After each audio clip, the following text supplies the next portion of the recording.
So hey guys, it's Sheri Richerson from Experimental Homesteader, Exotic Gardening, SheriAnnRicherson.com, and biannualblongathonbash.com. And I thought I would share a little insider peek with you today. This is a blanket that I'm making for one of my granddaughters. I'm embroidering and making the blanket. I don't know how well you can see what's been done, but I'm basically embroidering a unicorn design. Let me see, there we go. A unicorn design onto the unicorn designed fabric. And I'm going to show you, because I did this design on a towel as well. So I'm going to show you where you can see really well what this design looks like. It's really super, super cute. Of course, I did it in colors on the towel here. But on the blanket, I'm doing it in white because I just wanted to secure the batting in this blanket a little bit, and I wanted to give it kind of a quilted feel. The front and the back right now is like this, but when I'm all done, I'm actually going to put a unicorn fleece fabric on the back of this to make it really soft on one side, because the back, I'm having a little bit of bird nesting issue, but the back, that thread is going to be a little bit rough for younger people's skin, and maybe even older people's skin for that matter. So I decided, after working on this, that I was going to go back out to Joann Fabric and Crafts and pick up a fleece. I found one that is gray, but all the other colors, the unicorns and everything on it, actually match the colors of this a lot better than what the pink fabric that they had with unicorns on it did. So that's what I've decided to do. And then I have kind of a purplish binding that I'm going to put on this. I know I haven't done a lot of embroidery videos, and that's because I'm just so new to this. My machine is actually a paste setter by Brother, and it's an older machine, as you can see. It actually still takes floppy disks. So that's kind of interesting, because I had to go to the pawn shop and I had to buy a Windows XP machine that had the floppy disk drive in it. And I only use it to transfer designs from my iMac onto a thumb drive, and then I put the thumb drive into the XP machine and transfer the design onto a floppy disk, and then I can put it in my machine. So it is a little bit of work, but I really, really like this machine. This is my third embroidery machine. My first one is a Janome Memorycraft 8000. And by this point in time, the machine is about 30 years old. It does use the old cards, but is a really, really good machine. It still works really great. And the only downside to that machine was I didn't have a larger hoop, and I couldn't put designs that I downloaded from the internet, from different places that I buy them, onto the machine. There was just no way to do that. And then we bought a Husqvarna H500 machine, and it was okay, but it was a really finicky machine. I still have it. I could still use it if I wanted, but it was so finicky. And it did not have the larger hoop either, and there was no way to get one for it. And I finally just got tired of being a beginner to embroidery machines and trying to play with a finicky machine. So this one was actually found in a garage sale, an estate sale.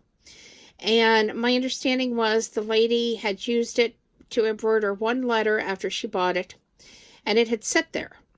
So we bought it, and I absolutely love it. It lets me do what I wanted to do, which was the type of machine I was after to start with. I didn't want to mess with the cards. I wanted to be able to go online to places like Urban Threads and buy some of their really cool designs, which, by the way, is where I did get this unicorn design. And basically just, I wanted to do some of the newer designs and some of the designs that I liked. And I needed a way to get them from the iMac onto an embroidery machine because there's just not a lot of embroidery software out there for the iMac. I know Janome does some things with the iPad on their newer machines. I know that there is some software out there, but it's very, very expensive and it does not come with the machines. So, like I said, I'm really happy with this machine and I'm really happy with what I can do with it. And eventually I may venture into doing some actual tutorials once I get a little more comfortable working with an embroidery machine and really having more of an understanding of what I'm doing. In other news, Jeff is still trying to dig the mountain out from in front of the door. He's made some pretty good progress, but the snow that fell froze solid and he's having a really hard time. He's putting some snow melt stuff on it. He's used almost 3/4 of the bottle so far to try to get it to melt, and he's tried to chip away at it, and he's making progress, but then he had to go out to my grandparents to dig them out and off to the doctor after that. So I'm waiting on him to get back, and then we're going to decide what we're doing for supper. I think we're having fish and baked potato. But he had a really rough weekend working, and he had one person that he works with on his regular job, and he delivered pizza to him, and the guy literally tipped him a penny. I'm not even kidding you. He had some really bad tips this weekend, and given that there were travel advisories and it was so nasty outside, that was just a real disappointment. Because he took this second job so that he could make some extra money, so that we were able to afford a new refrigerator when our old one conked out. And we were able to keep our bills paid because the factory is really cutting back on hours.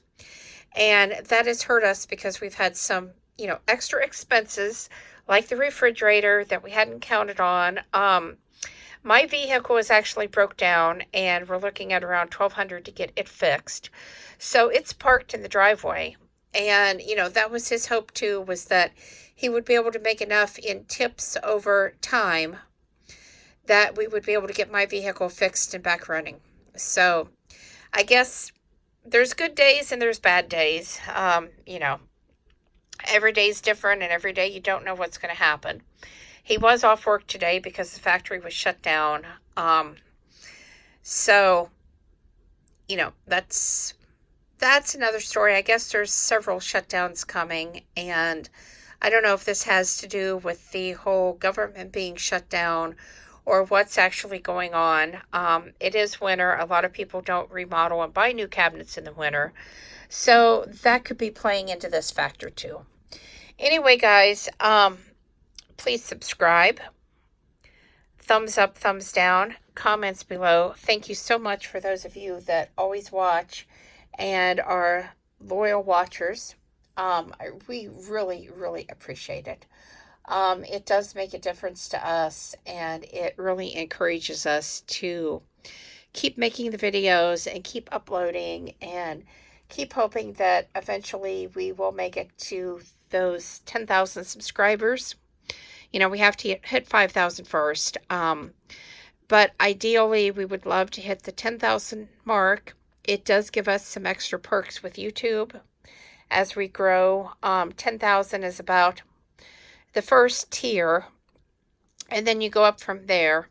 And I have heard that once you hit a certain number, it gets easier and easier. So please share, get your friends and family to subscribe, and anytime you would like something specific on homesteading, how to do it, prepping, anytime you'd like to see something specific or have questions, be sure to leave that in the comments below, because every day we're trying to figure out what new videos we can make and what would really help our subscribers and what they want to see. So, we really, really look forward to hearing from you. And I know that I've rattled on here. So like I said, I'm going to go, but please subscribe. And I hope all of you have a great day and are staying warm in this frigid weather we're having. Have a great night.